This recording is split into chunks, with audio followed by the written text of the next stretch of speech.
السلام علیکم ورحمۃ اللہ وبرکاتہ۔ عزیز دوستو، پیارے دوستو، رزق کی بندش، رزق میں تنگی، اور ظاہر ہے رزق کی بندش کی وجہ سے رزق میں تنگی آ جاتی ہے، تو رزق کے معاملات جتنے بھی ہیں خراب ہو جاتے ہیں، کاروباری ہوں یا نوکری کے ہوں یا کوئی بھی ایسا ذریعہ سلسلہ ہو جس سے رزق کا تسلسل بنتا ہو، وہ منقطع ہو جاتا ہے۔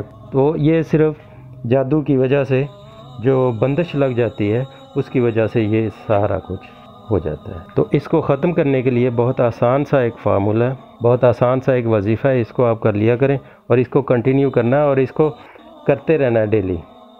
تو یہ 3-4 دن میں ہی آپ کو اس کا رزلٹ ملنا شروع ہو جائے گا، مگر یہ اس کو چھوڑنا نہیں ہے، جاری رکھنا ہے۔ یہ جو آپ کو دعا نظر آ رہی ہے، اس دعا کو آپ نے صبح ایک تسبیح کرنی ہے اور شام کو ایک تسبیح کرنی ہے، اول آخر ایک بار درود شریف پڑھ کے، اور اسی طرح ساتھ ہی یا حفیظو یا سلامو کو 11 بار صبح پڑھنا ہے اور 11 بار شام کو پڑھنا ہے۔